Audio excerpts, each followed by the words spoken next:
The silence under my grandson's bed was broken by something that made my blood run cold. As Officer Martinez slowly lifted the small wooden frame, we all held our breath. What we saw there would change everything we thought we knew about my son's disappearance. The small, frightened eyes staring back at us belonged to someone we never expected to find.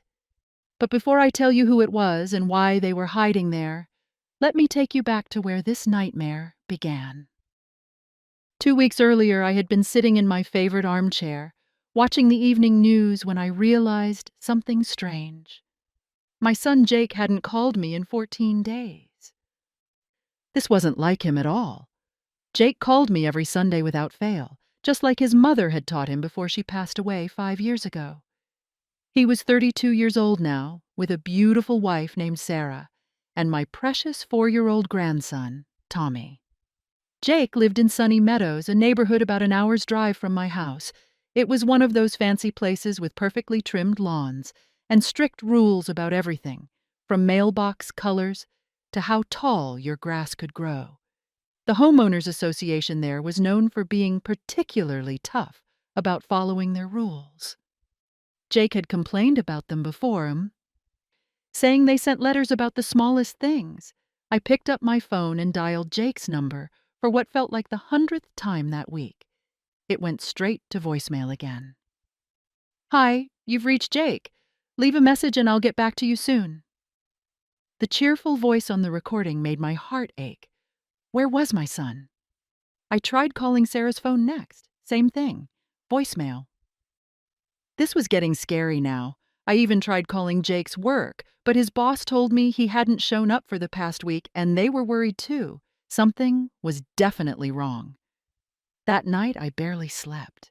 I kept thinking about all the possibilities. Maybe they had gone on a surprise vacation and forgotten to tell me. Maybe their phones were broken. Maybe they were just busy with life. But deep down, I knew something wasn't right. A mother always knows when her child is in trouble, even when that child is all grown up. The next morning, I made a decision. I was going to drive to Sunny Meadows and check on them myself. I packed a small bag, just in case I needed to stay and help with whatever was going on. The drive felt longer than usual. Every red light seemed to last forever. Every slow car in front of me made me want to scream with frustration. When I finally turned onto Maple Street where Jake lived, everything looked normal. The houses were all perfect, with their neat gardens and clean driveways. Jake's house was a pretty blue color with white shutters. Sarah had planted roses by the front door last spring, and they were blooming beautifully now.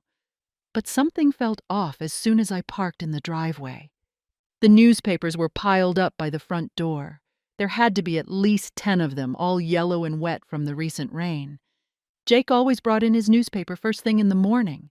The mail was overflowing from the mailbox, too. This was definitely not normal. I walked up to the front door and knocked. No answer.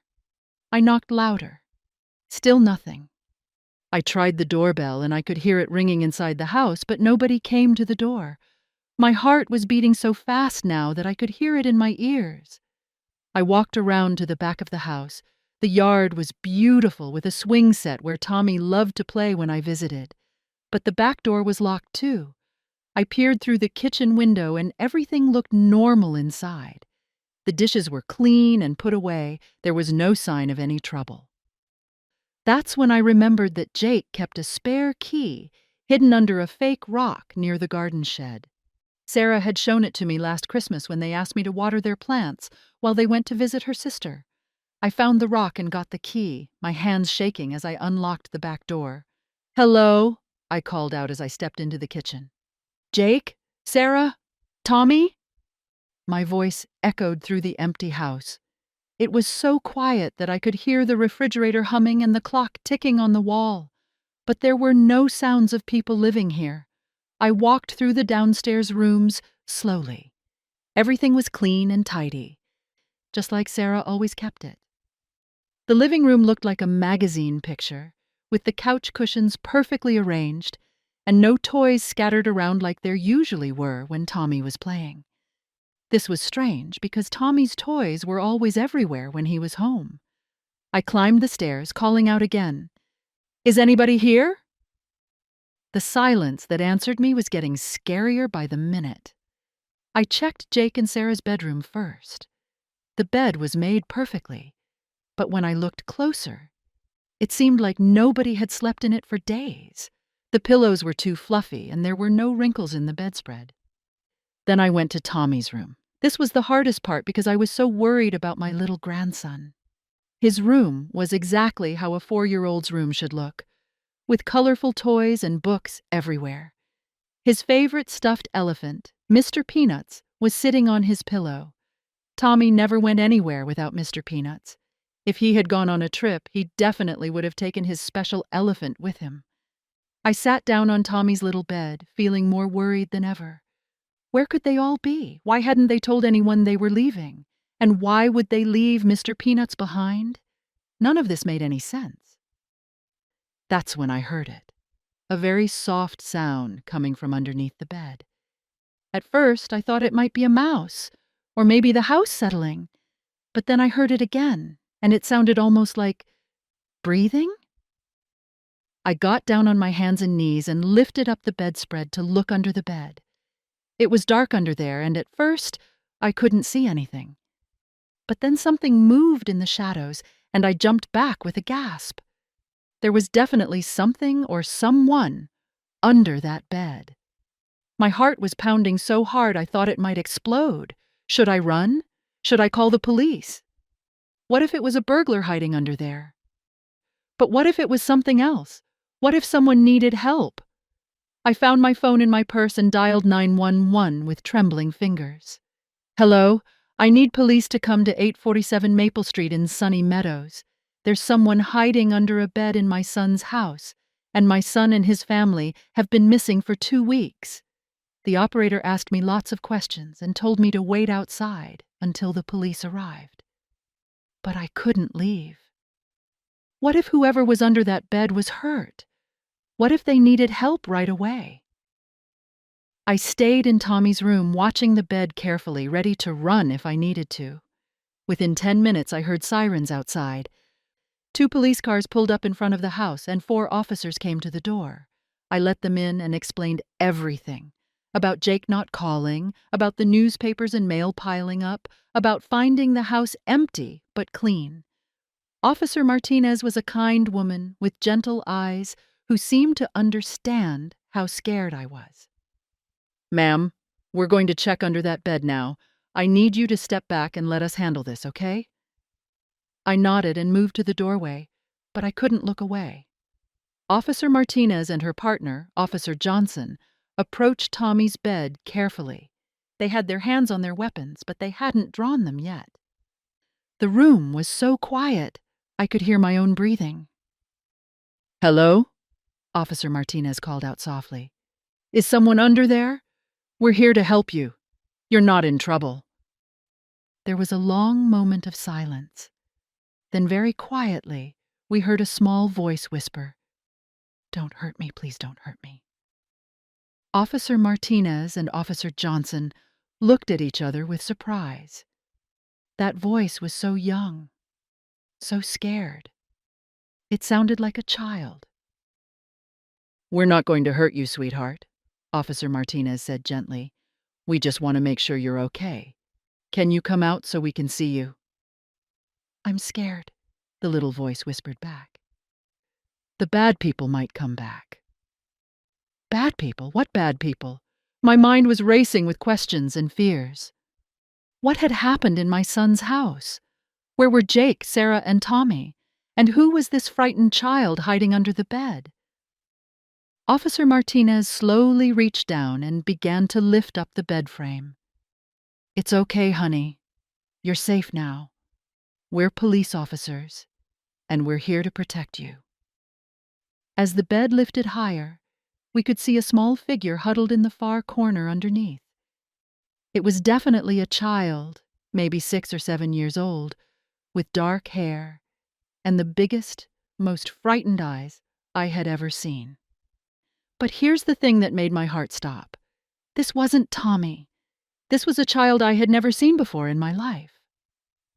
The little girl was wearing a dirty pink dress and had no shoes on her feet. She was clutching a small backpack to her chest, like it contained everything she owned in the world. Her face was streaked with tears and dirt, and she was shaking like a leaf. "Hi there, sweetheart," Officer Martinez said in the softest voice possible. "What's your name?" The little girl looked at all of us with those huge, scared eyes. She opened her mouth to speak, but before she could say anything, we heard a sound that made everyone in the room freeze with terror. The front door downstairs had just slammed shut. The sound of the front door slamming echoed through the house like a gunshot. Officer Johnson immediately drew his weapon and motioned for everyone to stay quiet. The little girl under the bed let out a tiny whimper and pressed herself even further back into the corner. My heart felt like it was going to beat right out of my chest. Officer Martinez whispered into her radio, "We need backup at 847 Maple Street. Possible intruder in the house." Then she turned to me and mouthed the words, "Stay here," while pointing at the closet. I quickly moved behind the closet door, trying to make myself as small as possible. We could hear footsteps downstairs now, slow and careful, like someone was trying not to make noise.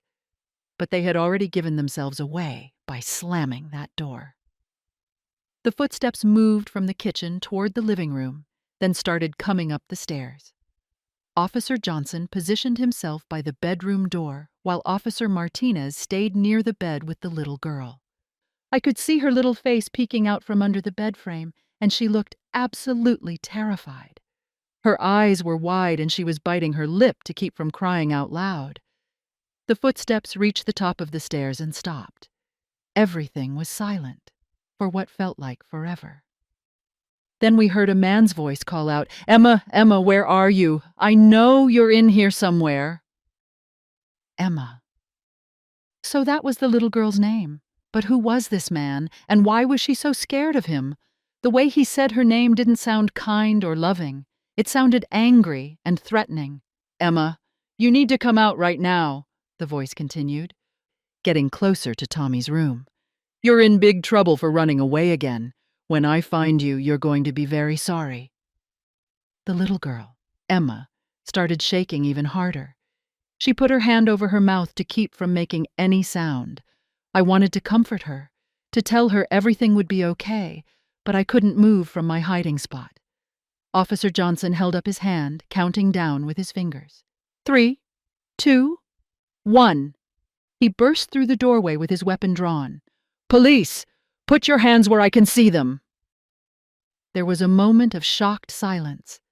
Then we heard a man's voice, surprised and angry.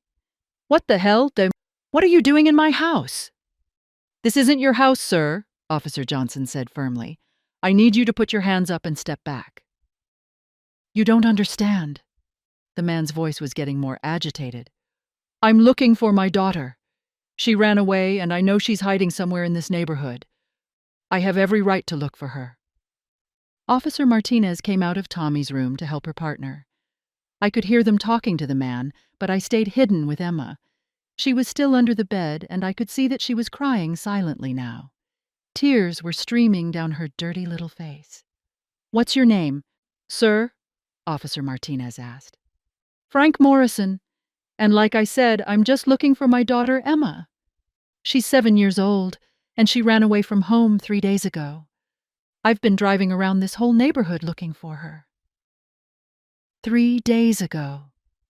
That was around the same time that Jake and his family seemed to have disappeared. Could this be connected somehow? My mind was spinning with questions and terrible possibilities. "Mr. Morrison, you can't just break into people's houses," Officer Johnson explained. "Even if you're looking for your daughter, do you have any proof that you're her father?" There was some rustling, like the man was getting something out of his wallet. "Here's her school picture, see? Emma Morrison, 7 years old. She goes to Riverside Elementary." I looked down at the little girl under the bed. She had heard her father's voice, and she was shaking her head frantically. She was mouthing the word no over and over again. Something was very wrong here. If this man was really her father, why was she so terrified of him? "Sir, we're going to need you to come down to the station with us," Officer Martinez said. "We need to sort this situation out properly. Breaking and entering is a serious crime, even if you were looking for your daughter." "But I haven't found her yet." Frank Morrison's voice was getting louder and angrier. "She has to be in this house somewhere. I saw her backpack through the window yesterday. That little brat thinks she can just run away and hide from me, but she's wrong." The way he called Emma a little brat made my blood boil. What kind of father talks about his own child that way? No wonder she was hiding from him. "Mr. Morrison, you need to calm down," Officer Johnson said sternly. "We'll help you look for your daughter through the proper channels. But right now, you're under arrest for breaking and entering." I heard the sound of handcuffs clicking, and then Frank Morrison started yelling. "This is ridiculous! I'm her father. I have every right to look for her. You can't arrest me for trying to find my own kid." His voice was getting further away as the officers led him downstairs. But even from a distance, I could hear him shouting threats. "Emma! I know you're in there somewhere. You can't hide from me forever. When I find you, you're going to pay for all this trouble you've caused." The little girl under the bed was sobbing quietly now. My heart was breaking for her. I slowly came out of my hiding spot and knelt down beside the bed. "Emma, sweetie, it's okay," I whispered. "The bad man is gone now. The police took him away. You're safe." She looked at me with those big, scared eyes.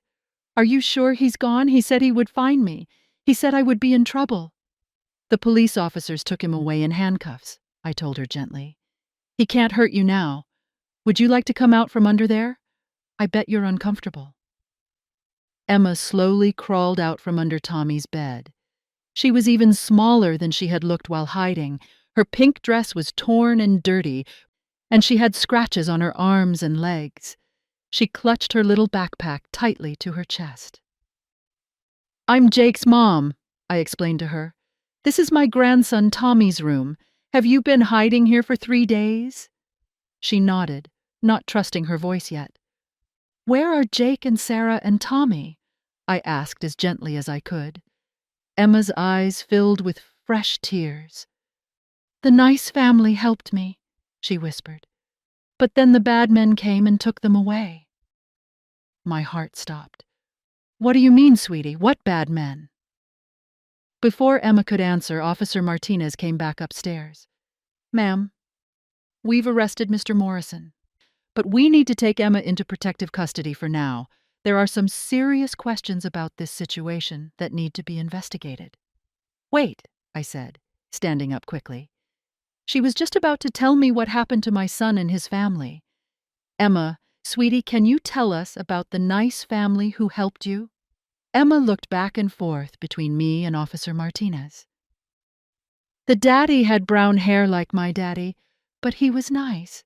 He found me hiding in their garden shed when it was raining. I was so cold and hungry." "That sounds like my son Jake," I said, my voice shaking. "He has brown hair and he's very kind." "What happened after he found you?" "He brought me inside and the mommy gave me food and clean clothes. The little boy shared his toys with me. They said I could stay until it was safe to go home." Emma wiped her nose with the back of her hand.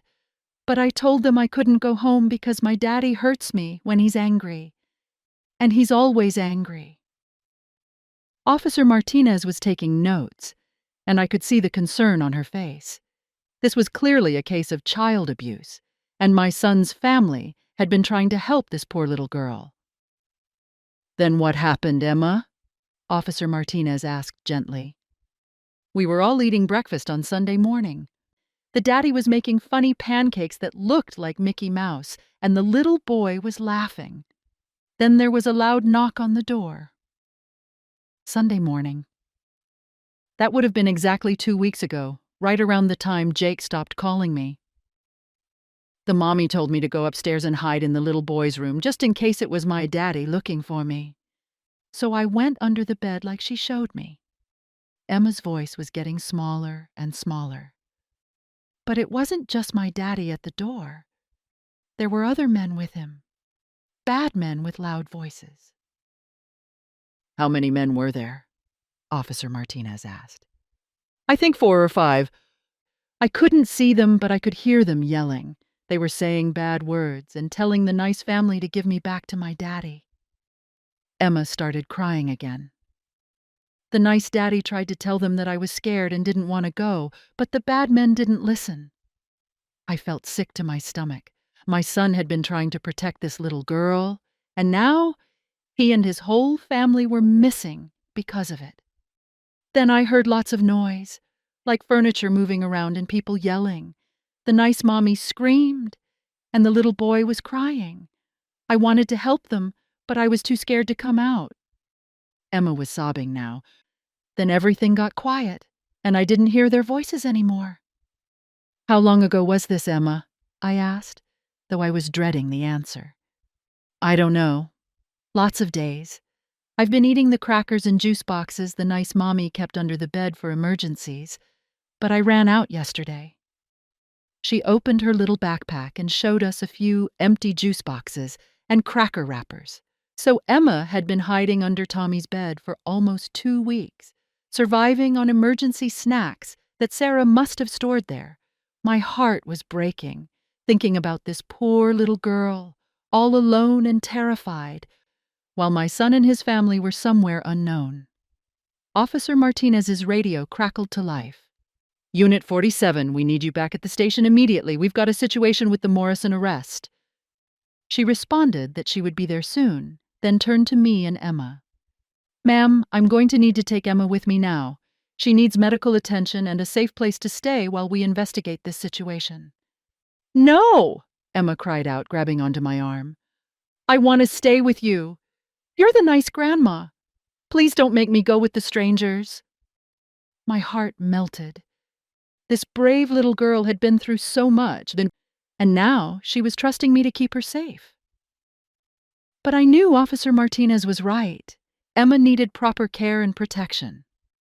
"Sweetie, Officer Martinez is a good police lady," I explained to Emma. "She's going to make sure you're safe and healthy, and I promise I'll come visit you as soon as I can." "But what about the nice family?" Emma asked.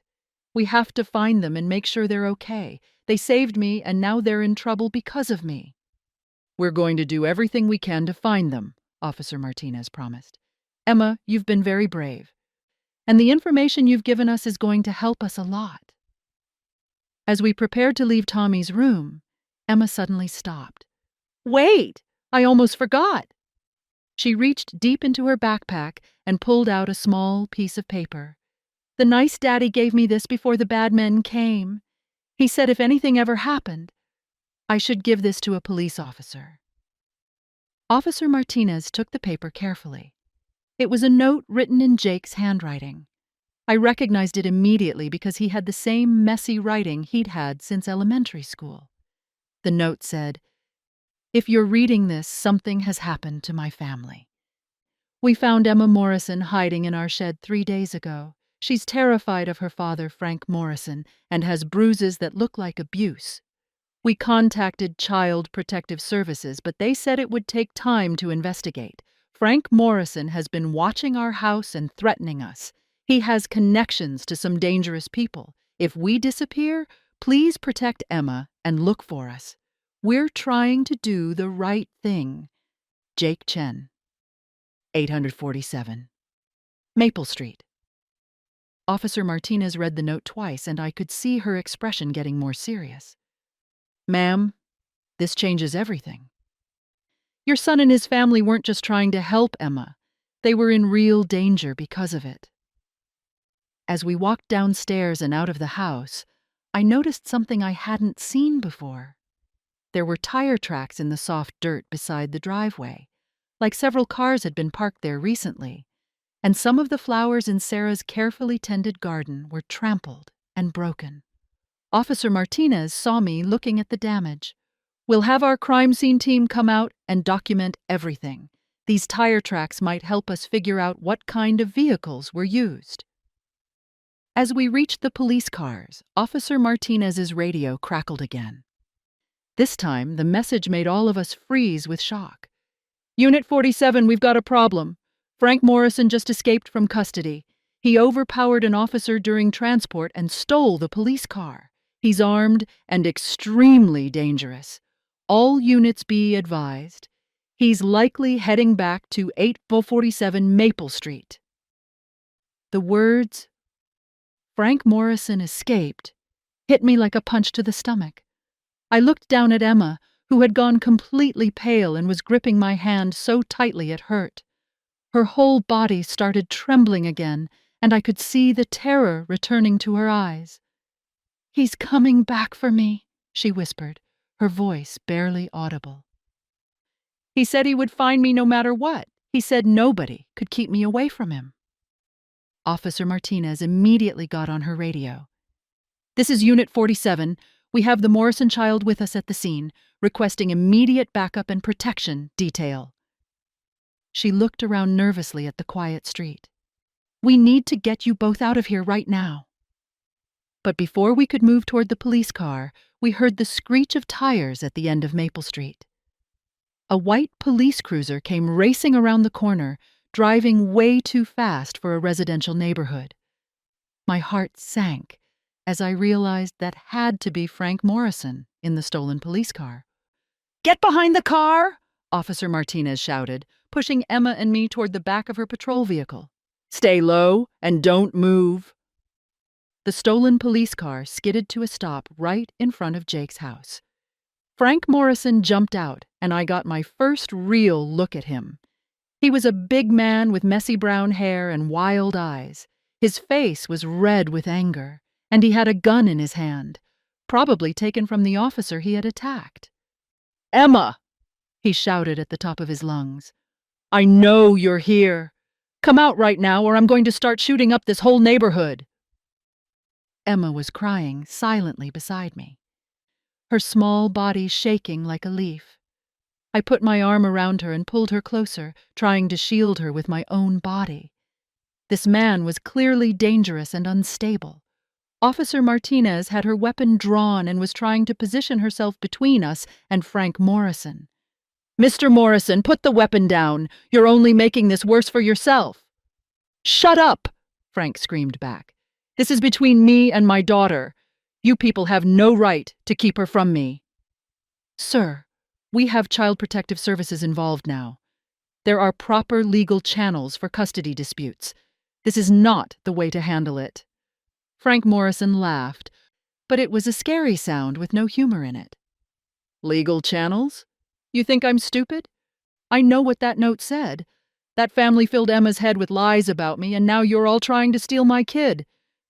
He started walking toward Officer Martinez's car, waving the gun around wildly. "Emma, I can see your little backpack behind that car. Come out here right now, or things are going to get very bad for everyone." I looked down at Emma, and my heart broke all over again. This poor little girl shouldn't have to live in fear like this. No child should ever be terrorized by their own parent. I made a decision that surprised even me. "Emma, sweetie, I want you to stay right here behind this car," I whispered to her. "Don't move no matter what happens, okay?" "Where are you going?" she asked, grabbing onto my shirt. "I'm going to talk to him," I said, trying to sound braver than I felt. "Sometimes grown-ups just need someone to listen to them." Before Officer Martinez could stop me, I stood up from behind the police car. Frank Morrison immediately pointed his gun at me, but I kept my hands visible and tried to look as non-threatening as possible. "Mr. Morrison," I said, in the calmest voice I could manage, "my name is Linda Chen. My son Jake and his family are the ones who were helping Emma." "Your son?" Frank's eyes narrowed. "Where is he? I want to talk to him about filling my daughter's head with lies." "That's what I'm trying to figure out," I said, taking a tiny step closer. "Emma told us that some men came and took my son's family away. I'm just a grandmother who's worried sick about her son and grandson. Maybe we can help each other." Frank Morrison seemed confused by this approach. He had probably expected more yelling and threats, not a worried grandmother trying to have a conversation. "Your son had no business interfering with my family," he said, but his voice was slightly less aggressive now. "Emma belongs with me. I'm her father." "I understand that," I said carefully. "But Emma is scared, Mr. Morrison. She's just a little girl and she's been through a lot. Maybe if we could all calm down and talk about this properly." "She's scared because people like your son have been telling her lies about me." Frank's anger was rising again. "I've never hurt Emma. I love my daughter." But even as he said this, I could see Emma shaking her head frantically from behind the car. The bruises on her arms and the terror in her eyes told a very different story than what her father was claiming. "Mr. Morrison," Officer Martinez called out, "we have backup units surrounding the area. The best thing you can do right now is put down the weapon and let us sort this out peacefully." Frank looked around and seemed to realize for the first time that he was trapped. More police cars were indeed arriving, coming from both ends of the street. Officers were getting out with their weapons drawn, but they were staying back and trying not to escalate the situation. "No!" Frank shouted. "I'm not going back to jail, and I'm not leaving without my daughter." He turned the gun back toward the car where Emma was hiding. "Emma, you have exactly 10 seconds to come out, or I'm going to start shooting." That's when Emma did something that shocked all of us. Despite being terrified, despite everything she had been through, she stood up from behind the police car. "Daddy, please don't hurt the nice grandma," she said in a small but clear voice. "She didn't do anything wrong. She's just looking for her family like you're looking for me." Frank Morrison's expression changed when he saw his daughter. For just a moment, his face softened, and he looked like he might actually be a caring father. "Emma, baby, come here to Daddy. We're going to go home now, and everything is going to be okay." But Emma didn't move toward him. Instead, she looked him right in the eyes and said something that made everyone on that street stop breathing. "Daddy, why did you hurt the nice family? Where did you take them?" Frank's face went from soft to furious in an instant. "What are you talking about? I didn't hurt anybody." "But I heard you," Emma said, tears streaming down her face. "I heard you yelling at them. I heard the nice mommy scream. I heard the little boy crying. And then I heard you telling the other bad men to put them in the van." The color drained from Frank Morrison's face. He looked around at all the police officers, and I could see him realizing that his daughter had just revealed something very important to a lot of witnesses. "You don't know what you're talking about," he said, but his voice was shaking now. "You were just scared and confused. Kids imagine things when they're scared." "I'm not imagining it," Emma said, her voice getting stronger. "I know what I heard, and I know you hurt them because they were trying to protect me." Officer Martinez was speaking quietly into her radio, probably sharing this new information with the other officers. Frank Morrison was starting to look desperate now, like a trapped animal. "Emma, stop talking and come here right now," he yelled. "We're leaving, and you're not going to say another word about any of this." But Emma surprised everyone again by taking a step back instead of forward. "No, Daddy, I'm not going with you.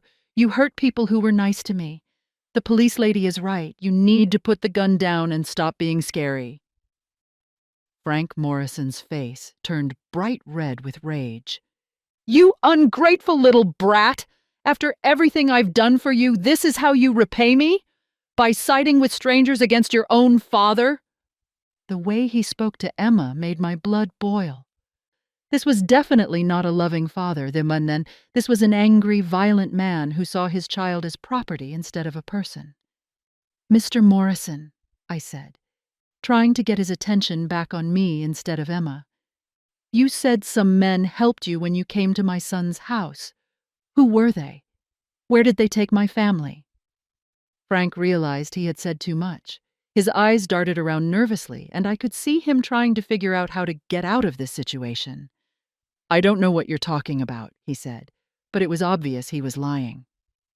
"I came to get my daughter, and your son's family wasn't even there." But Emma just said she heard you talking to other men, Officer Martinez pointed out. She heard you telling them to put people in a van. Where did that van go, Mr. Morrison? Frank was sweating now, and his hand holding the gun was shaking. You're all trying to trick me. I'm not saying anything else without a lawyer. Sir, you can have all the lawyers you want, Officer Martinez said.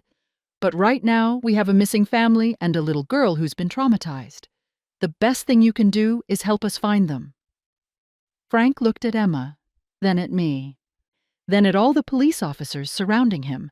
I could see him calculating his options, and none of them were good. Fine, he shouted suddenly. You want to know where they are? They're probably at the bottom of Crater Lake by now. Those guys don't mess around when someone causes trouble for their business. The words hit me like a physical blow. Crater Lake was about 2 hours north of here, and it was hundreds of feet deep. If Frank was telling the truth, my son and his family might be. But before I could fully process what he had said, Frank Morrison made one last desperate move. Instead of surrendering, he ran toward Emma with the gun raised. If I can't have my daughter, then nobody can, he screamed. Everything happened in slow motion after that. I saw Officer Martinez raising her weapon. I saw Emma's eyes go wide with terror. And I saw myself moving without thinking, stepping between Frank Morrison and that precious little girl. The sound of the gunshot echoed through the quiet neighborhood like thunder.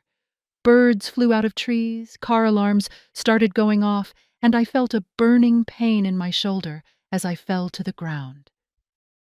But Emma was safe. That's all that mattered. As I lay on the pavement, I could hear Officer Martinez shouting commands and other officers moving in to arrest Frank Morrison. I could hear Emma crying and calling my name, and I could hear sirens getting closer as an ambulance rushed to help me. But the last thing I heard before everything went dark was Frank Morrison screaming something that chilled me to the bone. You think this is over? My business partners are going to find that kid no matter where you hide her. And when they do, she's going to wish she had just come with me quietly. I woke up in a hospital bed with the worst shoulder pain I'd ever felt in my life. The room was bright white and smelled like disinfectant, and there were machines beeping softly around me. For a moment, I couldn't remember where I was or why I was there. Then it all came flooding back. Emma, Frank Morrison, the gunshot, and those terrible words about Crater Lake. You're awake, a gentle voice said from beside my bed. I turned my head carefully and saw a young nurse with kind eyes and curly red hair. I'm Nurse Patricia. You've been asleep for about 6 hours. How are you feeling? My shoulder hurts, I said, my voice coming out scratchy and weak. But I'm okay. Where's Emma? Is she safe? The little girl is fine, Nurse Patricia assured me. She's been asking about you constantly. The police have her in protective custody, and she's been very worried about the nice grandma who saved her life. Saved her life? I guess I had done that, hadn't I? It felt strange to think about. I had never considered myself particularly brave, but when I saw that man running toward Emma with a gun, I hadn't even thought about it. I just moved. There are some people here who want to talk to you, Nurse Patricia continued. A Detective Williams from the police department and someone from the FBI. Are you feeling up to visitors? FBI? This situation was bigger than I had thought. I nodded even though my shoulder protested with a sharp pain. A few minutes later, 2 people came into my room. Detective Williams was a tall African-American woman with intelligent eyes and a no-nonsense attitude. The FBI agent introduced himself as Agent Rodriguez, and he looked like he dealt with serious crimes every day. Mrs. Chen, first let me say how sorry we are about what happened to you, Detective Williams said, sitting down in the chair next to my bed. What you did was incredibly brave, and Emma is alive because of your actions. Thank you, I said, but I need to know about my son and his family. Frank Morrison said something about Crater Lake. Are they... I couldn't finish the sentence. The possibility that Jake, Sarah, and Tommy might be dead was too horrible to say out loud. Agent Rodriguez leaned forward. Mrs. Chen, we need you to tell us everything you remember about what Frank Morrison said. His exact words could be very important. I closed my eyes and tried to remember those terrifying moments. He said they were probably at the bottom of Crater Lake by now. He said those guys don't mess around when someone causes trouble for their business. Then he said something about his business partners coming after Emma. Detective Williams and Agent Rodriguez exchanged a look that made my stomach twist with worry. Mrs. Chen, we've been investigating Frank Morrison for several months now, Agent Rodriguez explained. We believe he's involved with a human trafficking ring that operates throughout the Pacific Northwest. They steal children and sell them to people who shouldn't have children. My heart stopped. You mean Emma wasn't just running away from an abusive father? Someone was trying to sell her? We think so, Detective Williams said gently. Emma's mother died 2 years ago, and Frank Morrison has been struggling with addiction and debt ever since. We believe he got involved with these criminals as a way to make money, and Emma became part of their business. The thought made me feel sick. That poor little girl had been in even more danger than we realized. No wonder she had been so terrified. But here's the thing, Agent Rodriguez continued. Frank Morrison is just a small fish in this organization. The people he works with are dangerous professionals who don't like loose ends. When your son and his family tried to protect Emma, they became a threat to the whole operation. So they really did take them? I asked, my voice barely a whisper. We think so, but Mrs. Chen, we don't think they're dead. I sat up so quickly that pain shot through my shoulder like lightning. What do you mean? Frank said they were at the bottom of Crater Lake. Frank Morrison is a drug addict and a scared criminal, Detective Williams explained. He was probably just saying the worst thing he could think of to hurt you and make you give up looking for them. Our profilers don't think these traffickers would kill a whole family right away. Why not? I asked, afraid to hope. Agent Rodriguez pulled out a tablet and showed me some photographs. Because families like yours are valuable to them in other ways. Your son is a computer programmer, right? Your daughter-in-law works in accounting. These criminals often force their captives to use their skills to help with illegal activities. You mean they might be making Jake and Sarah help them with their crimes? It's possible. And 4-year-old Tommy... Agent Rodriguez paused, looking uncomfortable. Children his age are unfortunately valuable in the trafficking market, but that also means they would keep him alive and relatively healthy. I wanted to throw up. The idea of my precious grandson being sold to strangers was beyond horrible. But if it meant he was still alive, then there was still hope. Mrs. Chen, we need your help, Detective Williams said. Emma has been talking to our child psychologists, and she's been sharing more details about what she heard when your son's family was taken. She's also told us about other things Frank Morrison said and did that could help us find the people he works with. Of course I'll help, I said immediately. Whatever you need. First, we want to arrange for you to talk to Emma. She's been asking for you, and our psychologists think it would be good for her to see that you're okay. But more importantly, she might feel comfortable sharing things with you that she hasn't told us yet. Where is she staying? Is she safe? She's in a secure location with specially trained foster parents who work with law enforcement, Agent Rodriguez assured me. The facility is protected around the clock. Frank Morrison's business partners won't be able to find her there. Agent Rodriguez's phone buzzed and he looked at it with a frown. Excuse me for a moment. He stepped out of the room to take the call. Detective Williams moved her chair closer to my bed. Mrs. Chen, I want to be completely honest with you about something. This case is more complicated and dangerous than we initially thought. The organization we're dealing with has connections all over the country. And they have a lot of resources. What are you trying to tell me? I'm trying to tell you that finding your family is going to take time and it's going to be dangerous. These people don't hesitate to hurt anyone who gets in their way. You're already a target because you helped Emma escape from Frank Morrison. Before I could respond, Agent Rodriguez came back into the room with a grim expression on his face. "What is it?" Detective Williams asked. "We just got word from our surveillance team. 3 black SUVs were spotted circling the neighborhood around your son's house about an hour ago. They didn't stop, but they were definitely checking the area." My blood ran cold. "You think they're looking for Emma?" "Or for you," Agent Rodriguez said bluntly. "Mrs. Chen, these people now see you as a threat. You helped Emma get away from Frank Morrison. And you're the one asking questions about your missing family.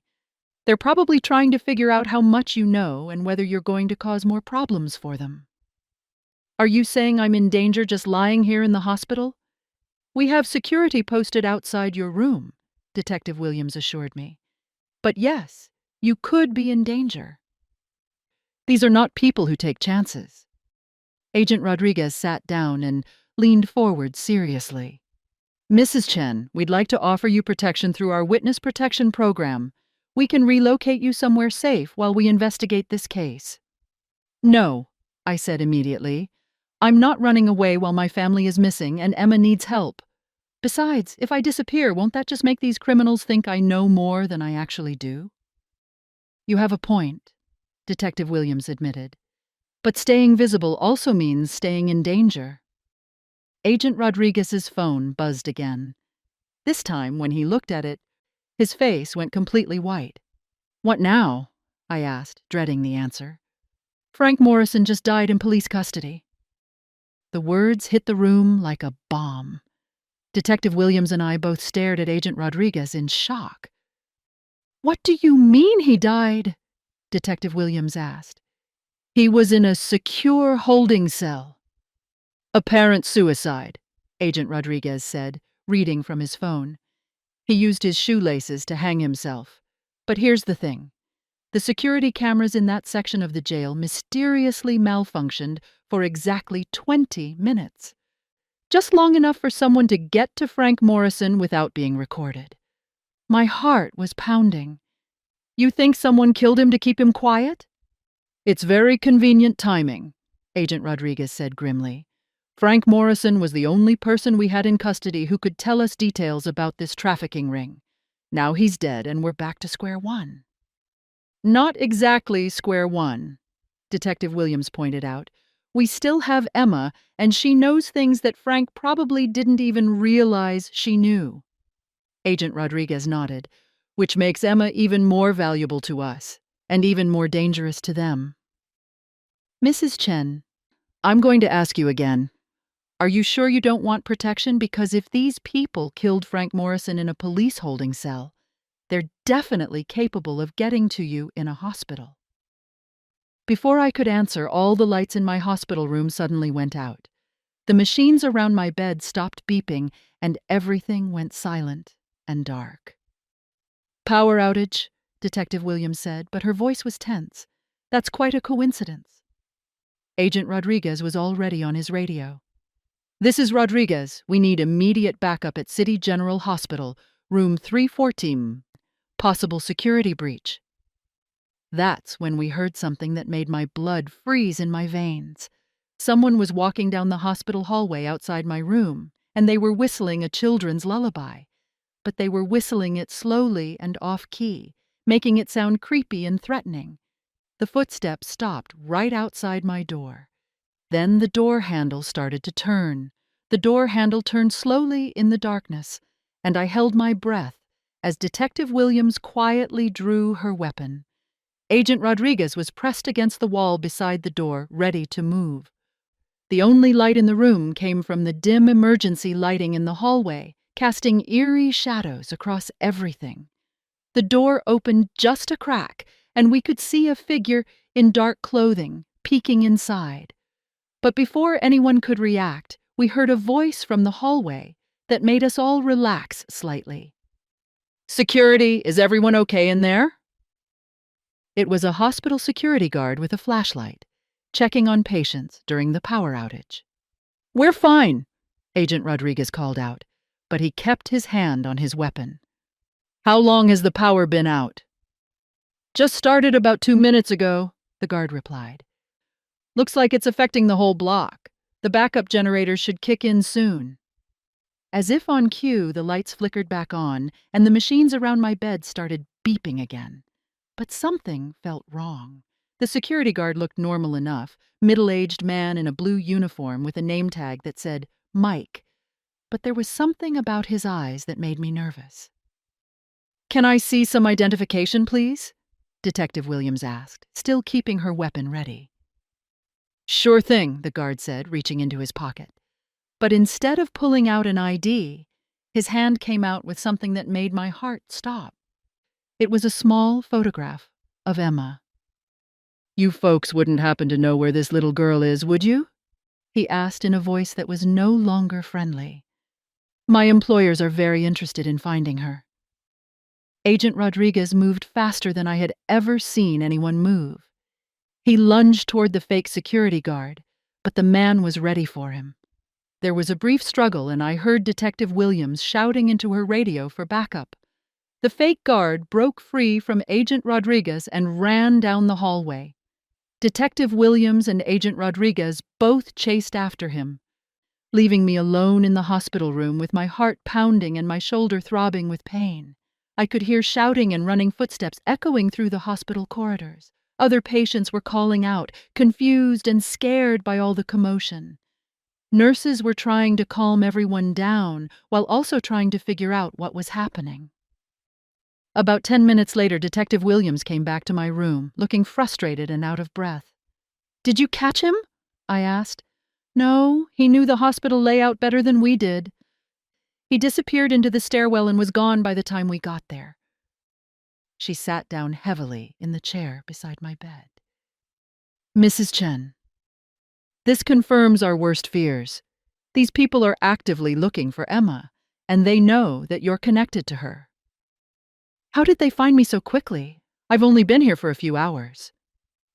They probably have people watching all the hospitals in the area. When the ambulance brought you here, someone made a phone call. Detective Williams looked tired and worried. Mrs. Chen, I'm not asking anymore. I'm telling you, you need to accept our protection. These people just proved they can get to you anywhere. Before I could argue, Agent Rodriguez came back into the room with news that made everything even more complicated. We found something, he said, holding up a small electronic device. The fake security guard dropped this when he was running away. It's a GPS tracker. A tracker for what? I asked. We're not sure yet, but it was set to track us something at these coordinates. He showed us a small screen with a blinking dot. And those coordinates are about 2 hours north of here, near Crater Lake. My heart started racing. You think it's tracking my son's family? It's possible. Or it could be tracking the vehicles that the traffickers are using. Either way, it's our first real lead on where they might be. Detective Williams was studying the device carefully. This is expensive equipment, not something a low-level criminal like Frank Morrison would have access to. This confirms that we're dealing with a sophisticated organization. Agent Rodriguez's phone rang, and he answered it immediately. After a brief conversation, he hung up with a grim expression. That was our tech team. They've been analyzing Frank Morrison's phone records and financial statements.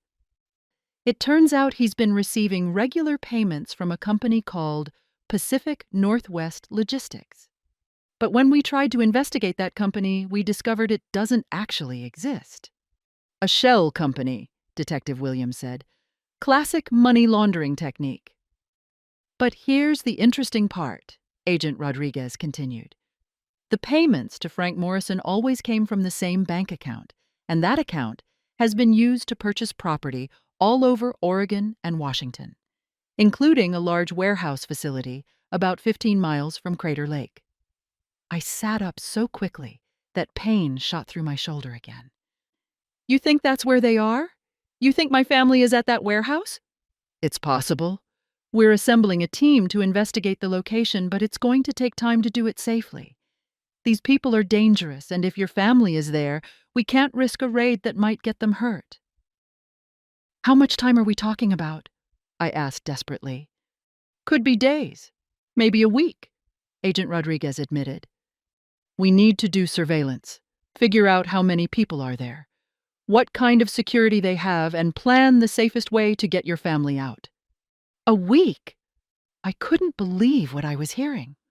My 4-year-old grandson has been held by criminals for 2 weeks already, and you want to wait another week? Mrs. Chen, I understand your frustration, Detective Williams said gently, but rushing in without proper planning could get your family killed. These traffickers won't hesitate to eliminate witnesses if they feel threatened. I wanted to scream. Every instinct in my body was telling me to drive to that warehouse immediately and demand my family back. But I knew they were right. I was just one old woman with a bullet wound in my shoulder. I couldn't rescue anyone by myself. Agent Rodriguez sat down beside my bed. Mrs. Chen, there is one way we might be able to speed up this process, but it would require you to do something very dangerous. What do you mean? These people are looking for you because they think you might know where Emma is. What if we let them find you? Detective Williams looked shocked. Rodriguez, you can't be serious. She just got shot protecting that little girl. Hear me out, Agent Rodriguez said. We could set up a controlled situation where Mrs. Chen appears to be vulnerable and alone. When they try to grab her, we follow them back to their base of operations. It would give us the location and the element of surprise. I thought about this idea. It was terrifying, but it might be the fastest way to find Jake, Sarah, and Tommy. You're talking about using me as bait, I said. In simple terms, yes. But you would be protected every step of the way. We'd have agents watching you at all times, tracking devices on you, and backup teams ready to move in immediately. And if something goes wrong, if your tracking devices fail or your backup teams are too far away? Agent Rodriguez was quiet for a moment. Then you could end up in the same situation as your family. The room was silent as I thought about this. It was an enormous risk. But what if it was Jake's only chance? What if waiting a week for a careful investigation meant the traffickers moved my family somewhere else, or worse? I'll do it, I said finally. Mrs. Chen, you don't have to decide right now, Detective Williams said. This is a huge decision and you're still recovering from being shot. No, I've made up my mind. Those people have my family, and they're going to keep hurting innocent children like Emma until someone stops them. If I can help you find them, then that's what I'm going to do. Agent Rodriguez nodded respectfully. If you're sure about this, we can start planning immediately. But first, there's someone who wants to see you. Who? Emma. She's been asking about you constantly since you were shot. Our child psychologists think it would be good for both of you if she could see that you're okay. 30 minutes later, a social worker brought Emma to my hospital room. The moment she saw me, her face lit up with relief and she ran over to my bed. Grandma Linda, you're okay, she said, very carefully hugging my good arm. I was so scared when the bad man shot you. I thought you might die like my mommy did.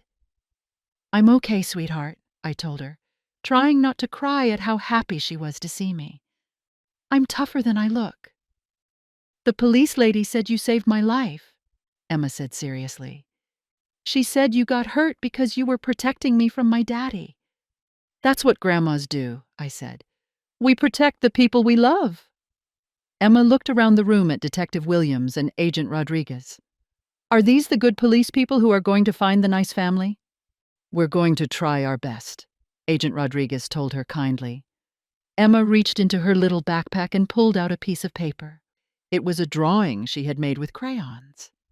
I drew this for you, she said, showing me the picture. It was a drawing of a woman with gray hair standing in front of a little girl, with a bad man far away in the background. Above them she had drawn a big heart and written "Thank you" in her careful 7-year-old handwriting.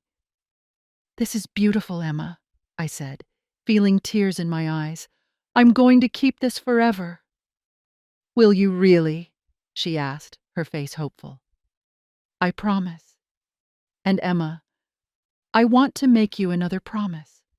I'm going to help the police people find the nice family, and I'm going to make sure you stay safe from all the bad people." Emma looked at me very seriously. "Grandma Linda, I remember something else about the day the bad men came. Something I didn't tell the police people yet." Detective Williams and Agent Rodriguez immediately paid attention. "What do you remember, sweetheart?" I asked gently. "When the bad men were putting the nice family in the van, I heard one of them talking on a phone. He said they were taking them to the mill by the water, and that someone named the boss would decide what to do with them." Agent Rodriguez and Detective Williams looked at each other with excitement. "Emma, that's very important information," Agent Rodriguez said. "Did you hear anything else about this mill?" Emma thought for a moment. "The man on the phone said something about how it was perfect because nobody ever goes there anymore. And he said something about logs." "Logs?" Detective Williams asked. "Like the logs that float on the water. He said there were lots of old logs around the mill." Agent Rodriguez was already on his phone, probably calling the FBI database to search for abandoned mills near Crater Lake. But Emma wasn't finished. She looked at me with those big, serious eyes and said something that changed everything. "Grandma Linda, there's something else. The man who was talking on the phone? I saw his face when he walked past the window. And I saw him again yesterday." "Yesterday? Where did you see him yesterday, Emma?" "He was one of the police officers who came to talk to me at the safe house." The room went completely silent. Detective Williams and Agent Rodriguez stared at Emma with expressions of shock and horror. My heart felt like it had stopped beating entirely.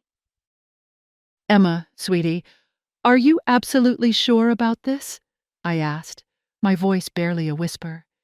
"You saw one of the bad men who took the nice family, and he was pretending to be a police officer yesterday?" Emma nodded very seriously. "I'm sure, Grandma Linda. He had a scar on his chin that looked like a lightning bolt, and his eyes were mean, even when he was trying to be nice to me." Agent Rodriguez was already on his radio, speaking in urgent, quiet tones. "We have a code-red security breach. One of our suspects may have infiltrated the protection detail. I need immediate backup and a full security sweep of the safe house location." Detective Williams was pale as she looked at Emma. "Sweetheart, can you describe this man in more detail? What did he look like besides the scar?" "He was tall, like my daddy, but not as big. He had black hair and kept touching his ear like he had something in it. And when he smiled, it didn't reach his eyes like real smiles do." "An earpiece," Agent Rodriguez said grimly. "He was probably getting instructions from someone while he was interviewing Emma." The full horror of the situation was starting to hit me. "You mean this whole time, while Emma has been in protective custody, one of the traffickers has known exactly where she was?"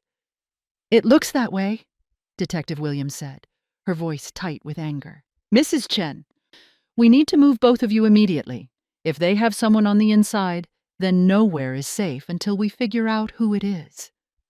But before anyone could move, Agent Rodriguez's radio crackled with a message that made us all freeze with terror. "Agent Rodriguez, this is Unit 7 at the safe house. We have a situation. The facility has been breached. Repeat, the safe house has been compromised." "What's the status of the other children?" Agent Rodriguez demanded into his radio. "All secure except we can't locate the Morrison girl. Her room is empty, and there are signs of a struggle." Emma grabbed my hand so tightly it hurt. "But I'm right here," she whispered, confused. "How can I be missing?" Agent Rodriguez's face was grim as he explained. "Emma, you weren't the only child at that safe house. There was another little girl there about your age who had also been rescued from traffickers. Her name was Lucy, and she had blonde hair like yours used to before we dyed it brown for your protection." You mean they took the wrong girl? I asked, hardly able to believe it. It looks that way. In the dark, with her hair dyed, Lucy probably looked enough like Emma to fool someone who was in a hurry. Emma started crying. But that means Lucy is in trouble because of me. The bad men took her thinking she was me. It's not your fault, sweetheart, I told her firmly. None of this is your fault. Agent Rodriguez was coordinating multiple radio calls now, trying to organize search teams and figure out how the breach had happened. But I could see from his expression that he was deeply worried about this Lucy girl who had been taken by mistake. Detective Williams sat down beside Emma. Emma, I know this is scary, but I need you to think very carefully. When you saw the fake police officer yesterday, did he ask you any specific questions about where you had been hiding or who had helped you? Emma wiped her eyes and nodded. He asked me lots of questions about the nice family's house. He wanted to know if I had seen any special papers or if the nice daddy had told me any secrets, and he asked if I remembered exactly where I was hiding when the bad men came. What did you tell him? I told him about the emergency snacks under the bed and about the nice daddy's note. But I didn't tell him about the other thing. Agent Rodriguez stopped his radio conversations. What other thing, Emma? Emma looked around at all of us, then reached deep into her little backpack. She pulled out something small and silver that made Agent Rodriguez's eyes go wide. It was a flash drive. The nice daddy gave this to me right before the bad men came, Emma explained. He said if anything happened to his family, I should give this to someone I trusted who could help them. He said it had important information on it that could stop the bad people. Agent Rodriguez took the flash drive with hands that were actually trembling. Emma, this could be the evidence we need to shut down the entire trafficking operation and save your family, Mrs. Chen.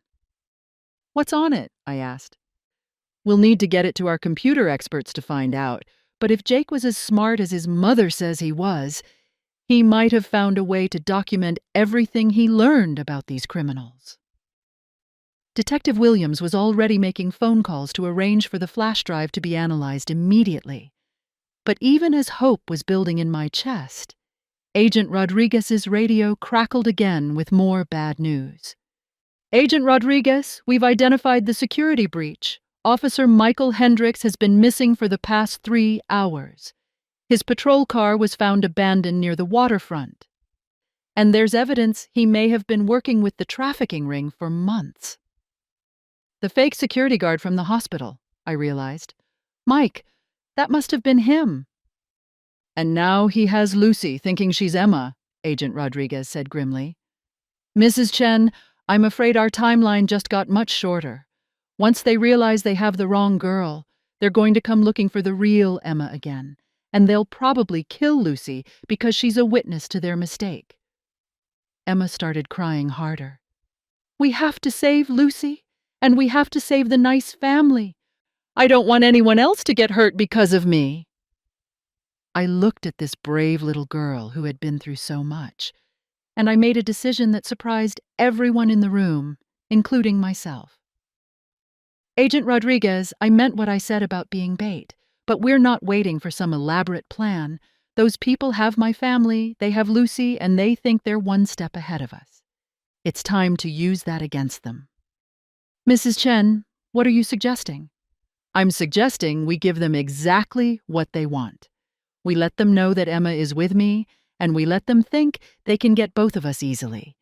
But this time, we'll be ready for them. Detective Williams looked concerned.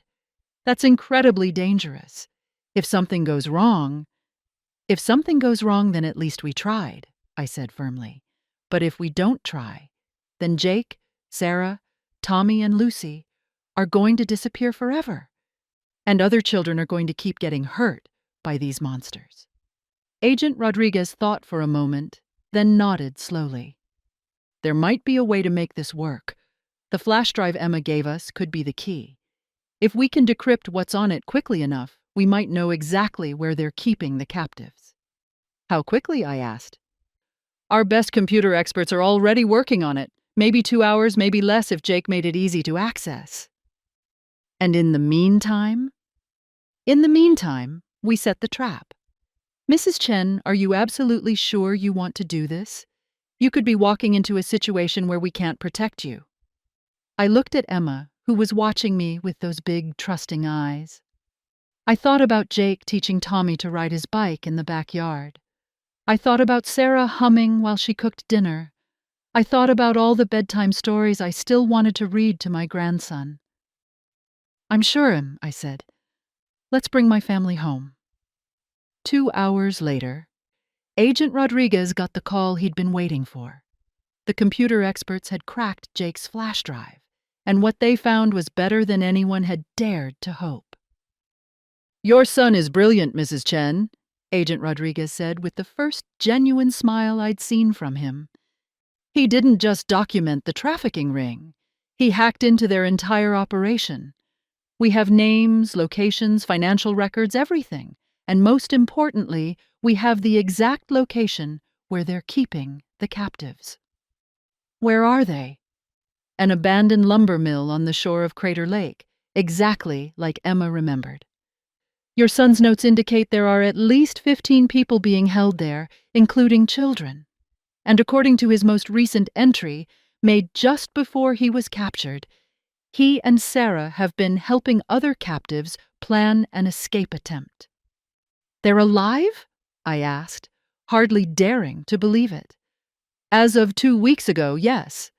And if they're planning an escape, they might still be fighting. Detective Williams was studying a map on Agent Rodriguez's tablet. The lumber mill is isolated but accessible.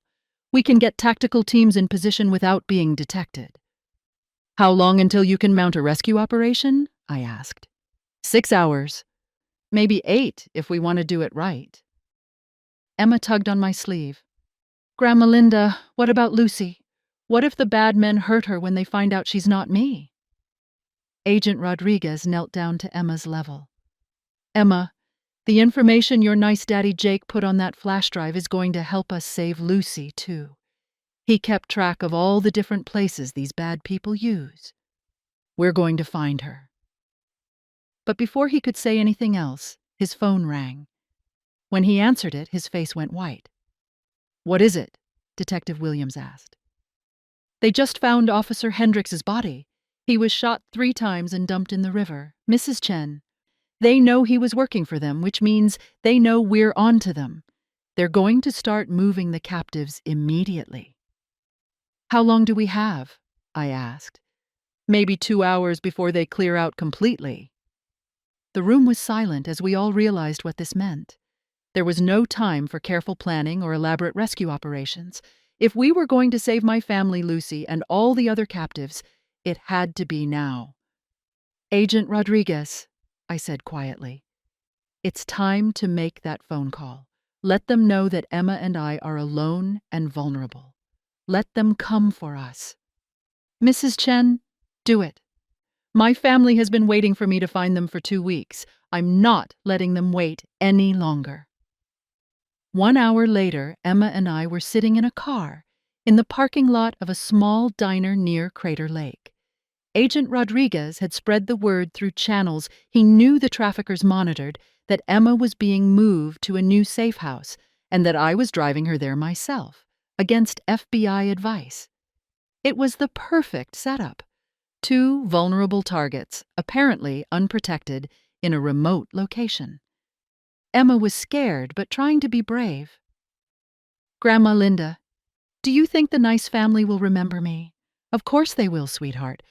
And they're going to be so proud of how brave you've been. Are you scared? She asked. I thought about lying to her, but she deserved the truth. Yes, I'm scared. But sometimes being brave means doing the right thing, even when you're scared. Emma nodded solemnly and took my hand. I'm scared too, but I'm not as scared when I'm with you. That's when we saw them. 3 black SUVs coming down the mountain road toward the diner. Agent Rodriguez's voice crackled through the hidden radio in my purse. Mrs. Chen, we see them. Stay calm, and remember that we're tracking your every move. You're going to be okay." The SUVs surrounded our car, and several men got out with weapons drawn, but they weren't pointing the guns at us. They were watching for FBI agents. One of the men approached our car and tapped on the window. I rolled it down, trying to look like a frightened grandmother who was in over her head. "Mrs. Chen, I'm here to help you. There's been a change of plans, and we need to get you and Emma to safety immediately." He was lying, of course, but I played along. "Oh, thank goodness. I was so scared driving up here alone. It's going to be okay. We just need you both to come with us." Emma squeezed my hand tighter, but she didn't say anything. She was being incredibly brave for a 7-year-old who was facing the people who had been trying to hurt her. We were transferred to one of the black SUVs, with armed men on either side of us. As we drove deeper into the mountains toward Crater Lake, I could see Agent Rodriguez's tracking vehicles following at a distance. But what I didn't know was that Jake, Sarah, Tommy, and 15 other captives were at that very moment putting their escape plan into action at the lumber mill. Jake had been using his computer skills to hack the mill's security systems, and Sarah had been organizing the other captives and keeping everyone's spirits up. When the SUVs arrived at the lumber mill with Emma and me, they were expecting to find a secure facility with their captives safely locked up. Instead, they found chaos.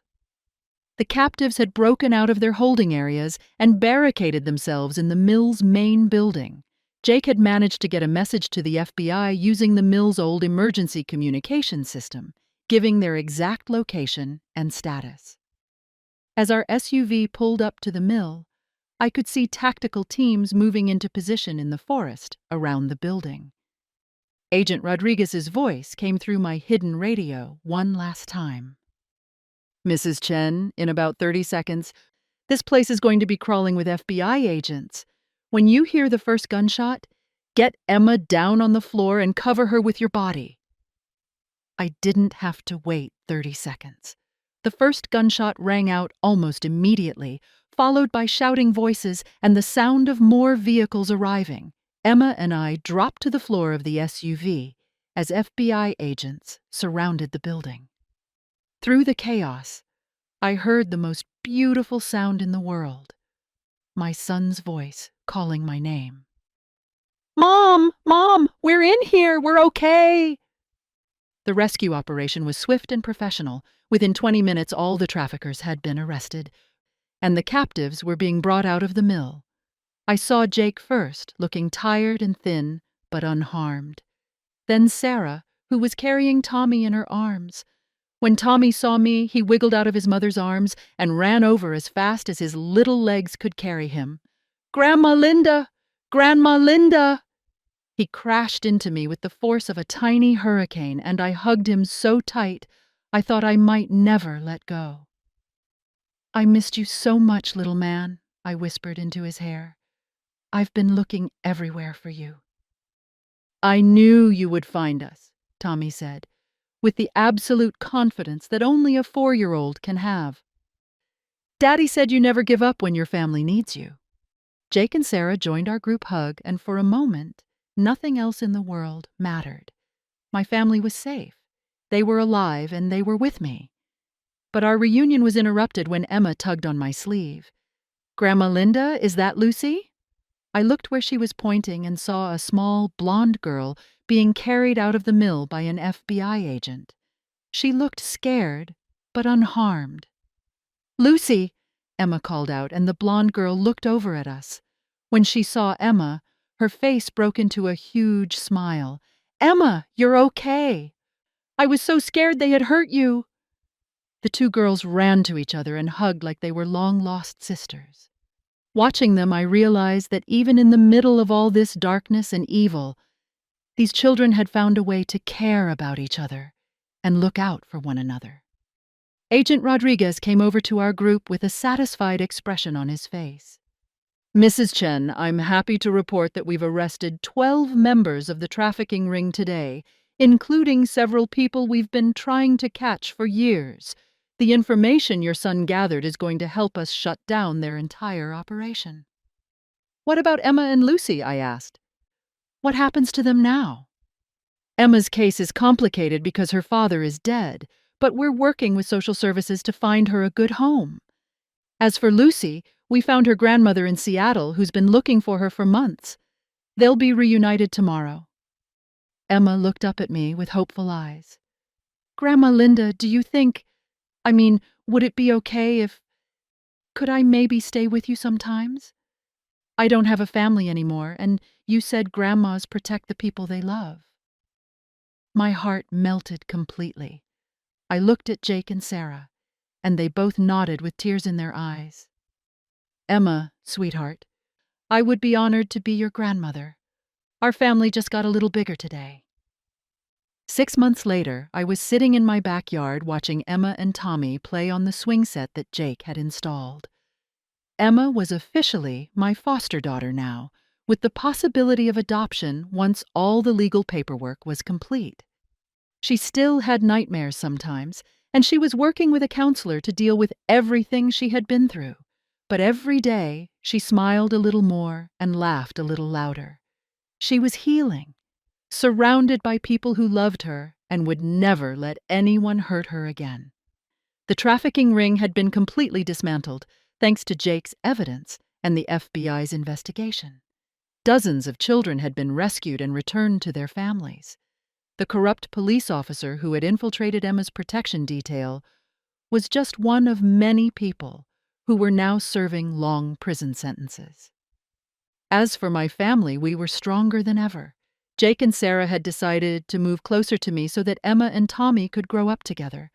Sarah said she wanted Emma to know what it felt like to have a grandmother who would drive through mountains and face armed criminals just to keep her safe. Tommy had appointed himself as Emma's big brother and protector, even though she was 3 years older than him. He taught her how to play all his favorite games and shared his toys without being asked. Watching them together, no one would ever guess they weren't biological siblings. That evening, as we were all sitting down to dinner, Emma asked me the question that had become our family tradition.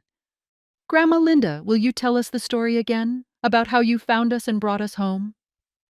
Which part do you want to hear? I asked, pretending to think about it. All of it, Tommy and Emma said together. Start from the beginning. So I did.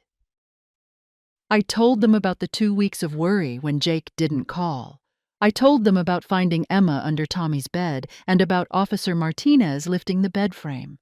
I told them about Frank Morrison and the gunshot and the hospital. But most importantly, I told them about how love and family and refusing to give up can overcome even the darkest situations. I told them about how sometimes ordinary people like me have to do extraordinary things to protect the people they care about. And I told them that no matter what happens in life, they would always have a family who would never stop looking for them, never stop fighting for them, and never stop loving them. As Emma and Tommy listened to the story with wide eyes, just like they did every time, I realized that sometimes the most important adventures aren't the ones we plan. Sometimes they're the ones that find us when we're needed most. And sometimes the family you choose is just as strong as the family you're born into.